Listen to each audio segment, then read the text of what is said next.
Okay, here we are for pack two. Opened this one up and was very excited by what I saw. Um, in the space that we're in, you're looking at Hunter's Mark or Targnar. Targnar stays on the aggressive fast plan and everything. But at this point, we don't have any removal. And so as a result, I was really going to like Hunter's Mark. It also gives +1/+1 before it happens. So it can even give an edge on making your pack tactics happen. So then we go to pack two and another Targnar.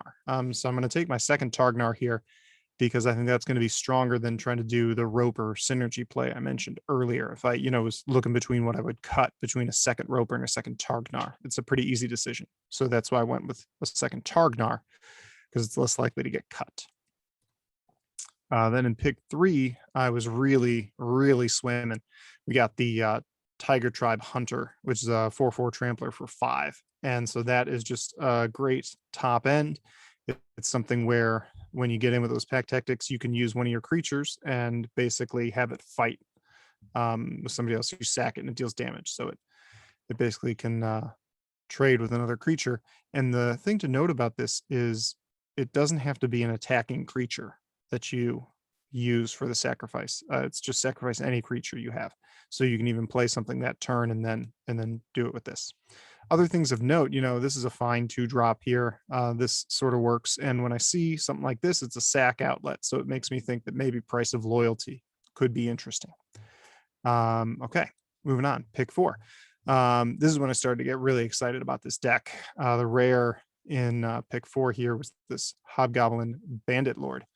And that's going to pump up my goblins. And it lets me, when I play a goblin, I can deal some damage. And that can even go to the dome, which is really nice. So now I'm going to advantage goblins a little bit more as they come.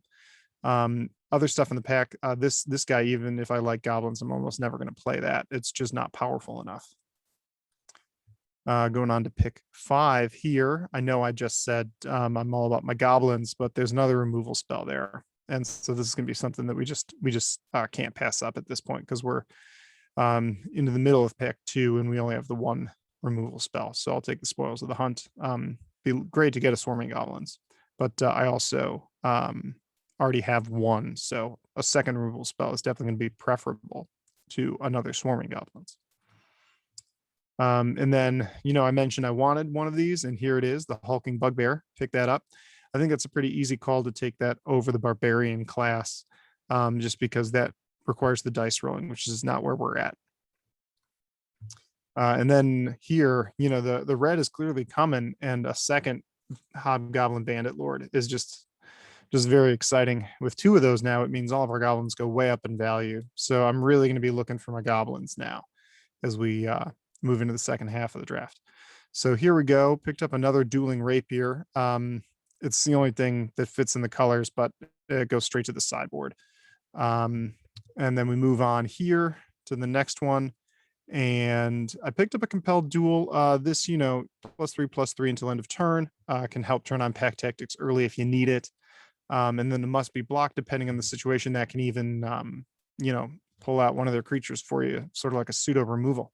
That takes a lot of doing. So the main reason you're playing it is when you need pack tactics. Next thing here is a Lurking Roper. When I look at thing, it's the only thing that really fits. This card doesn't do what we're doing. So only one on colors. I'll take the second Roper. Maybe play it, maybe not. Okay, here we go.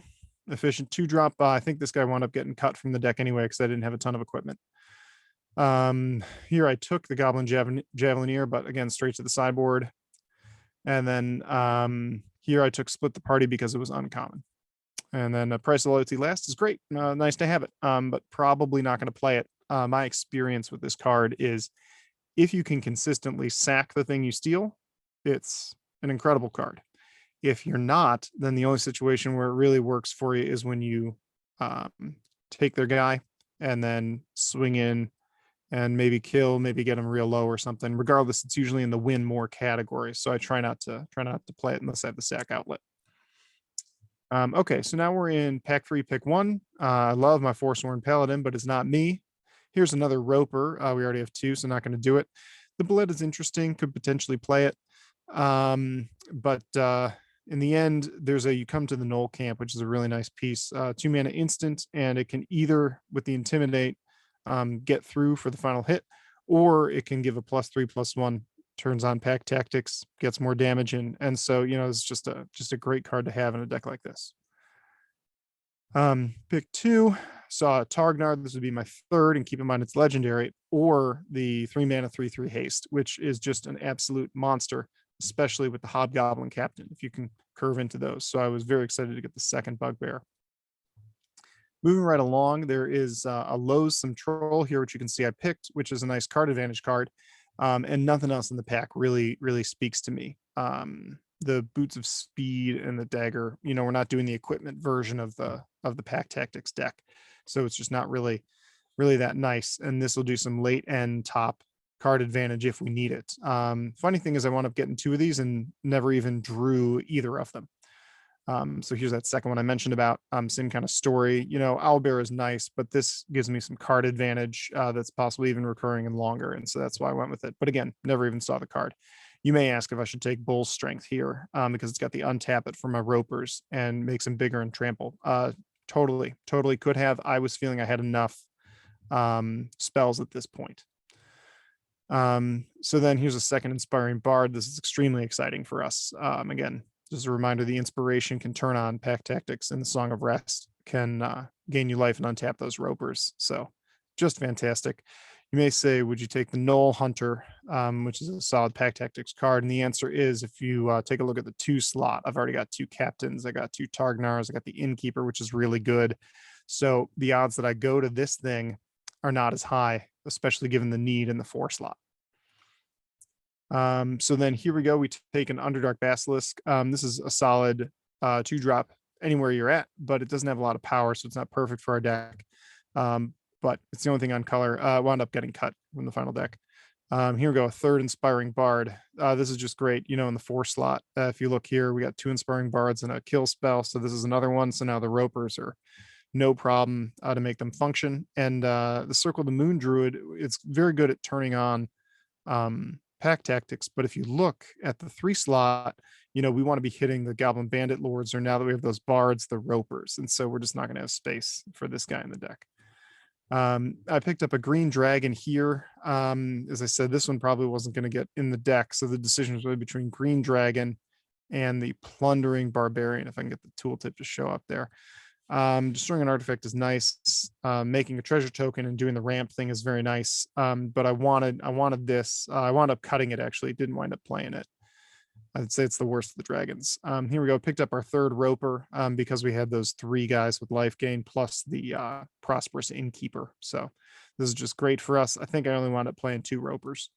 Then here we go. We could get a 3rd Targnar, but because of the value of our goblins from those bandit lords, the swarming goblins was an easy choice here for me. Moving on, nothing fits. Again, this is not useful for our deck. So Spare Dagger comes in here. You never know. Maybe you'll play it, but no, you won't. Then here we go. This is our late Bull's Strength. I was talking about possibly taking one earlier, and I wound up getting one nice and late. So that was very, very fun pick towards the end. Got another Basilisk, did not play it. And then here, this card should not be going as the last pick. 3/2 for 3 is nice. And then a counter when you gain life. Someone should have been in that space, and they just weren't. One of the ways you can tell was that I managed to get 3 of those Inspiring Bards right here, which goes great in that deck. So something was a little funny there. And that's our draft. Here's the main deck. Thanks for watching.